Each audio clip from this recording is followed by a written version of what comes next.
the second hardening is going to be shall harden. Again, prophetic.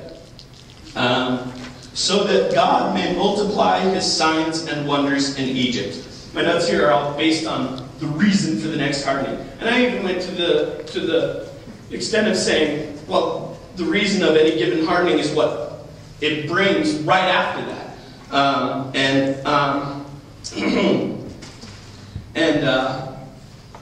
So anyway, it says that this hardening is to have the purpose that God may multiply his signs and wonders in Egypt. Now, that is getting toasty with why all of this is going on. God wants to proclaim his name throughout Egypt. And, well, anyway, we're going to get into some New Testament hardenings, and that will be relevant there. So Egypt will know that Yud-He-Vav-He, the holy name of God, is used there.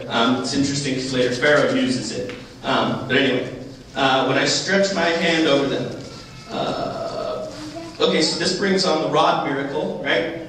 Throw down the rod, turns into a snake. That when Pharaoh's magicians are able to mimic something that Moses can do, or that Aaron can do, one of their miracles, if they can mimic it, then that hardens Pharaoh's heart. And that happens here.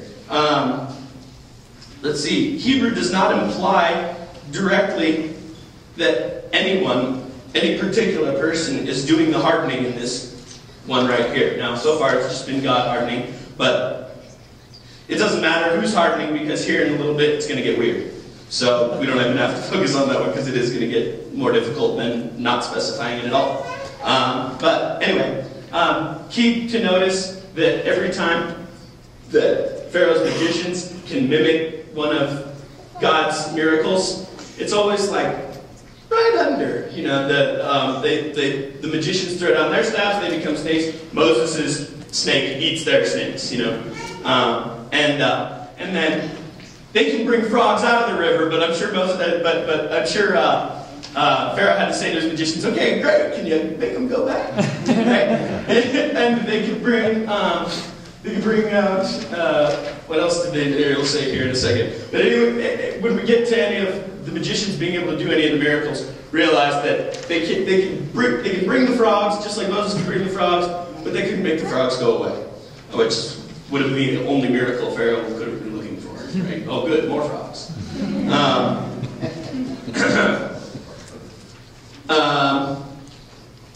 Let's see, this third hardening is in 7:14, the next verse.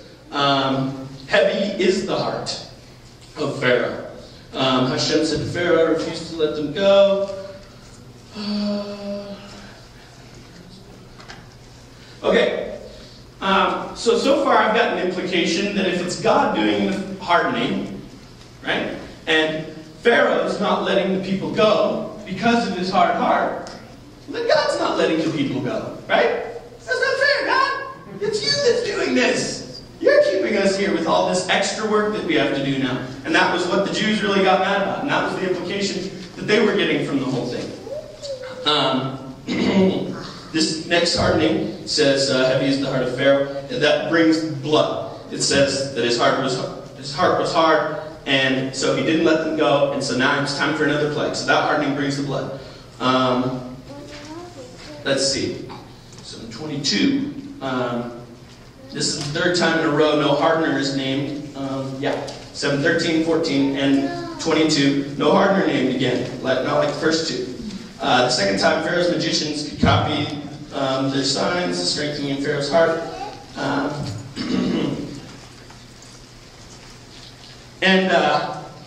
One thing I wanted to do with the plagues real quick is, I won't do it with all of them, but let's think. The river turned to blood.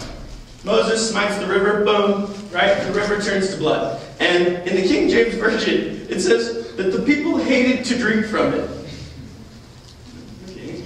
People hated to drink from it, so I got out my Chumash. And it says the people could not drink from it. They couldn't even do it. They couldn't even muster up they couldn't even do it, right?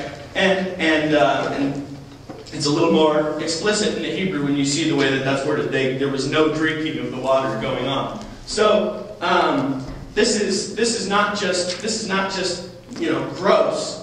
Blood everywhere. Anywhere where pools of water are forming on the side of the road, that's going to turn to blood. Everywhere, blood. In your bowls and in your pitchers and in your everywhere. It's going to be blood. And I'm wondering whether was it like bloody water, or was this blood? Was it darker and thicker in some places than others? You know what I mean? So sorry, I'm getting graphic because this sucked, right? This had to suck. And then not only that, no water, right? I'm thirsty. Right? And 7 days at least. 7 days at least. It doesn't say that it says 7 days were fulfilled of that plague. But it doesn't say that that was the end of it. It says 7 days were fulfilled, and then this happens. The frogs. Right? Frogs start coming out of the river. Now, my favorite graphic thing about the frogs is frogs in your ovens, and frogs in your beds, and frogs in your kneading troughs. Right? What's that smell? Right? Trying to cook a cheeseburger. Something smells. Right? And frogs in your kneading trough. I mean, that's got to be great. You're kneading some big old trough of dough, right? And then, what was that? Right? And sorry, I'm getting in with these plagues because this had to suck. Right? And it gives you an idea of how hard Pharaoh's heart had to be, right? I mean, God had to do some hardening. Actually, I don't know where I put it in my notes, but I think it's the first plague. I think blood. He's ready to let him go. He's like, "Be gone. Okay, that's enough." And it just wouldn't have been, wouldn't be as fun to be sitting here today, 2012. Thousands of years later, and be like, okay, we're going to get cozy today with God's 2 miracles in Egypt.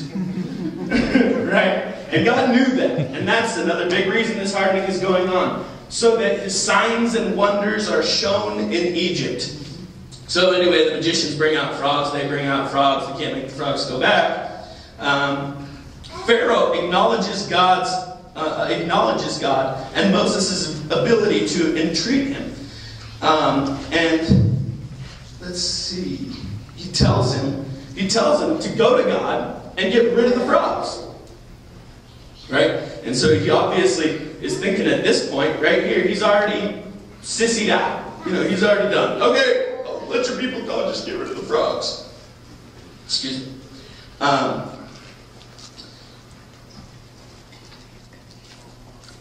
Now, here we go. Pharaoh saw that there was respite, and he hardened his heart. Oops. He hardened his heart. And that's the Hebrew. I went and checked it out in my interlinear, and he hardened his heart. Pharaoh is the subject of that sentence. Okay, so now, that was Pharaoh hardening his heart after seeing one of God's miracles mimicked. That was another time that happens. Let's see. The magicians acknowledge that it is the finger of God.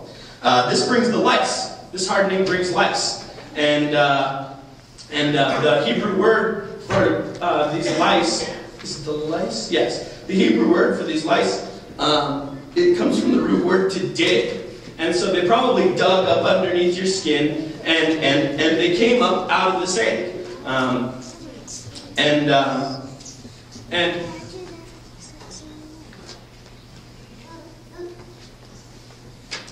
try to think what order I should do this in.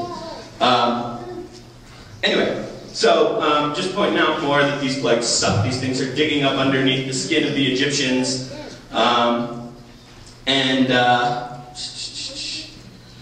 The next hardening. No hardener is named. And this brings the flies. Now the word was it's just swarms.